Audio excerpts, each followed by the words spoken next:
So just see on the left hand side, we have something, okay, confidentiality, integrity, authentication, and non-repudiation. These are the services we are trying to look in our networks to address the issues of interception, modification, then fabrication and repudiation. To address that, we need to enable this. How do you enable this kind of thing? These kind of mechanisms we will try to provide. Okay, these are the mechanisms we are trying to provide. How do you provide confidentiality? So before you try to dispatch the data from one end, okay, you try to scramble or you try to convert that information into some kind of unintelligent form. Okay, so you try to use some encryption techniques and then you convert into some form where even other people, when they try to intercept the communication, they will not be able to get anything out of it. They see it some kind of garbage. Okay, only the receiver will be able to get back the original message. That is the idea. Only the two ends who are involved in the communication should know what is going on. Whereas in between, after dispatching until the receiver receives it, it should be seen as some kind of garbage. That is possible by using some kind of encryption mechanisms. Second one, integrity. So that means how do you know whether it is intact or it is modified?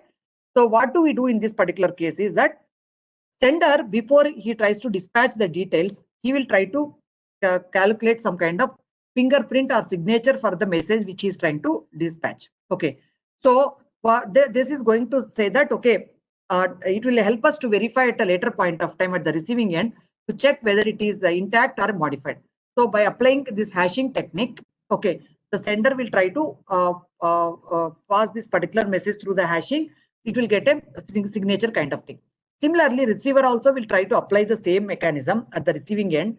If he ends up with the same fingerprint for the message, he will assume that it is not modified.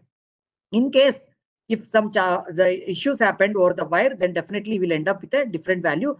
That's how he cannot trust the contents whatever he received. Okay. So next thing is, how do you ensure that whether the person who claims so and so whether he's the right person or not? For that we have something called as a digital certificate. Okay. And to address the repudiation problem, we have something called as the digital signatures. Okay, just like our physical signatures. So we have the digital signatures through which we'll be able to prove whether the person is really involved in that communication as sender or receiver. Okay, now these are the four mechanisms through which you'll be able to provide these four services. Now our focus will be more in this particular direction: encryption, hashing, digital certificates, and signatures. Okay, so what we will do now in this, that first we'll try to understand the various cryptographic mechanisms, and by using the cryptographic mechanism, how these four the things are provided in our networks. That we'll try to understand. Okay, after that, once we have a detailed understanding about the cryptographic algorithms and how these mechanisms are going to be provided through that algorithm, at a later point of time we will try to understand what exactly is happening with the network security protocols. Also we talk about SSL, IPsec, all kind of things, right? How those solutions are designed, we'll try to understand. Okay, so now let us go. Okay, now just keep in mind whatever we discuss, we'll come back once again. Okay, but just for another 10-15 minutes we'll try to spend in this, and then we'll come back and understand that how this cryptography is helping us to provide those services. Okay, so there is a branch in mathematics called cryptology. Okay, that studies the mathematical foundation of this cryptographic cryptology. So which includes two sub branches called cryptography as well as cryptanalysis. Okay, so art of secret writing is called cryptography. That means you want to share some secret information, or you want to communicate some state with another entity, and only those entities need to look at it, whereas other people should not see what is going on. Okay, for that what happened, we use these cryptographic algorithms and try to convert them into a secret information. So, or you'll try to convert them into unintelligent form so that the people will not understand what exactly is the hidden content inside that, and only the legitimate people, receiver, will be able to detect that. Now, there is something called cryptanalysis, or called as the art of breaking ciphers. What is this art of breaking ciphers? Is that, see, now sometimes the law enforcement agencies and all, their purpose is, see, the terrorist community or this kind of community, they use the same solution, like they may be using the same tools in order to communicate. They also will try to secure the communication, right? But the LEA, for the benefit of the country or to provide enable security in the country and other things, they have to continuously monitor the activity whatever is going on. But they don't have, they are, in this particular case, LEA will be an unauthorized people to access the communication between the two actors, like this kind of thing. Okay, So illegal actors. So what happened? So they should be able to carry out the cryptanalysis on that, the secret information to break the cipher. They don't know what keys are used, what algorithms are used, but still they try to extract the communication in order to take the protective measures and all. Okay, the branch of breaking the ciphers is called cryptanalysis. That means once it is encrypted, okay, without knowing the key and the algorithms, if you want to extract the original message out of it, it is called cryptanalysis. Whereas art of writing, secret writing the secure code and other things, secure communication, it comes under the cryptography. Okay, now let us talk only about the cryptography part now in this session, how it is going to provide the various this thing. Okay, so let us try to understand some of the terminologies. Okay, so these are very important to understand the next part of this particular session. Okay, plain text. That means the two people are involved in the communication. You may be sending a document, or you may be trying to send a web page or anything. Okay, some communication is happening from one end to the other end. Okay, so the original message, okay, which is in a human readable form or understandable form, we call it as a plain text. Okay, today there is a meeting at 4 p.m. Okay, let us say this is a message. Okay, I want to send it to my colleagues. Okay, so I will send it, but what happened? I don't want other than my colleagues to try to know what is that exactly going on. So what the original message, today there is a meeting at 4 p.m. is a plain text, the original message. I will encrypt it by you applying some cryptographic algorithm, and then I will send it over the wire. Okay, so over the wire, it is not in a plain text, it is in a scrambled manner. Okay, it looks like a garbage. That is called a ciphertext. The encoded message, okay, which results in by after applying a cryptographic algorithm and all, is a ciphertext. Okay, what is cipher? The algorithm whichever used for transforming the plain text to ciphertext, the algorithm which is used for converting plain text to ciphertext is called as the cipher, or we also use the word cryptographic algorithms. Okay, and along with that, whenever you are trying to send information to the other end, there is very critical entity called as a key. Okay, the sender and receiver, they will agree upon this particular secret or the critical information. We call it as a key. Okay, so while you carry out the encryption operation or decryption operation, the key plays a vital role. Okay, which we'll try to understand in the further. So whenever I want to convert a plain text into ciphertext, I should have an algorithm, cryptographic algorithm. Along with that, I need to arrive at a key. Though, so the key as well as a plain text will be passed through the algorithm to get the ciphertext. Okay. The process of converting plain text into ciphertext, we call it as encryption or encipher.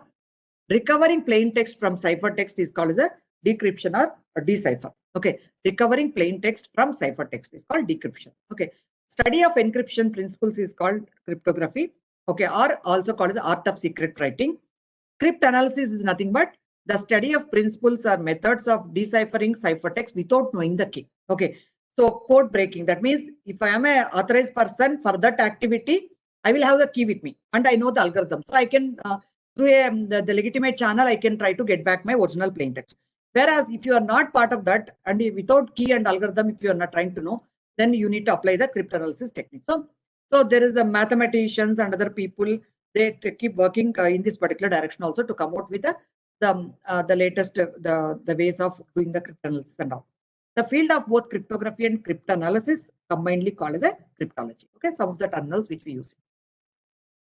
See, generally these cryptographic algorithms are of three different types. Okay, first one is the what is that, secret key cryptography or symmetric key algorithms. Okay, public key cryptography or asymmetric key, and hash functions or hash algorithms. Okay, see, let us not go to the mathematics of this particular thing, but it's very important to understand the just a general top level behavior of these algorithms and importance of these algorithms and what is the suitable key length.